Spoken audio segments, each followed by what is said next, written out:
Hello, good people. Welcome to another video of originhealing.net. And today I want to talk about two things that are crucial to avoid when dealing with your midlife crisis. And maybe you know two of them. It might sound simple, but dealing with them is not so simple because they can be really elusive. So the first thing I want to talk about is spiritual bypassing. And just to make it simple, it means that you take a spiritual practice that's supposed to be profound and deep and touching the root cause of the triggering issues of your ego and psyche. And instead of going this deep, you only get this deep. Because, for example, you get angry at a colleague or your spouse and you just go meditate because meditation makes you calm down and relaxed, and you use the tool of meditation that can expand your consciousness and dissolve the boundaries between the self and the other, but you just use it for a teeny bit of its benefits to feel good about yourself and forget about the struggle and the issues and the challenges of daily life. So it's also called, spiritual escapism, because it's like taking a pill against your headache instead of dealing with the root cause of your headache. And spiritual bypass means that while you're going through the years of this midlife crisis and you're not really sure if this is still a real crisis or just a phase, and you're having difficulties in your marriage or in your career or with your family or with health situation, and you're not really sure if that's it, if this is really my midlife crisis or just a phase that I'm going through and I can, relax my body and regulate my nervous system and ride the waves of change. It might be, but as long as you're bypassing, you will never go this deep and touch the ground and really see what it is, because you're always going to stay here in a comfort zone of something that you can handle with your nervous system being regulated and meditating and doing yoga and everything, which is important, of course. I'm not saying you shouldn't do it, but if meditation is your headache pill, it's your painkiller, anytime you get angry, upset, challenged by something, then you should really question, are you actually solving the issue? Are you actually touching the root cause, or just staying on the surface, riding the waves, right?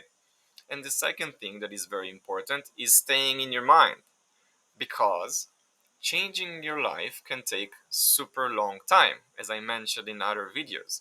You might want to get certified in a new field. You might need experience. You might need to travel to a new country.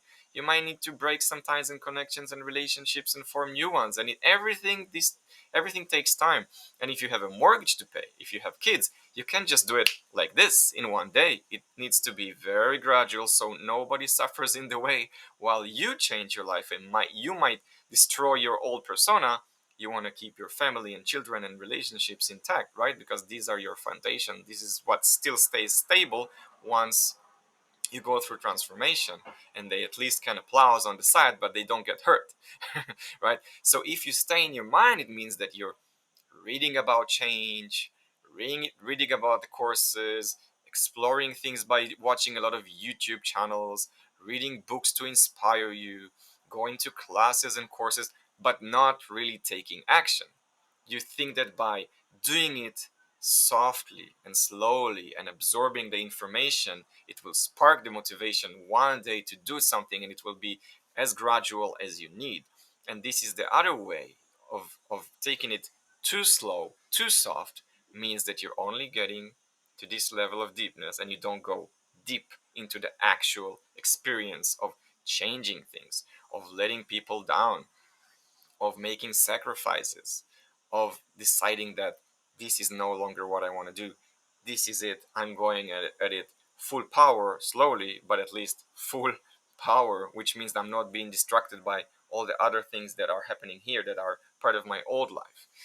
So if you're bypassing the pain, the struggle, the challenge of your life, you might be in a covert soft crisis mode, right? Without even knowing and realizing that it is an emergency. It is a really soul emergency, a midlife crisis that you need to take care of.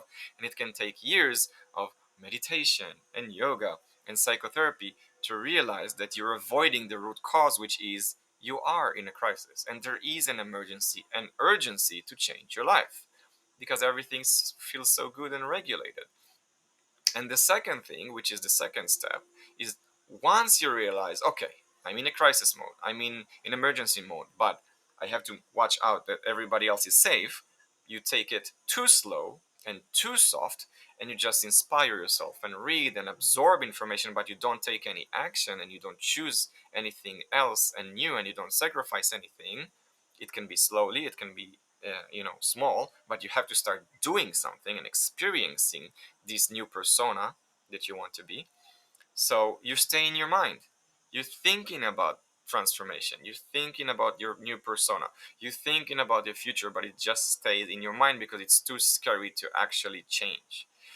So these are the two pitfalls. These are the two things you should avoid if you really want to touch the root cause, if you really want to touch the bottom of this, the profound deepness of what your soul wants you to become, and not stay on the surface, because then you're just going to prolong the crisis and exhaust your energy and find out that by the age of 50 you still haven't done anything and you still haven't changed, and you could have taken that course 10 years ago, and you can have made that move 5 years ago, and you can have cut the relationship 6 years ago and start something new, and by now you had more goals accomplished.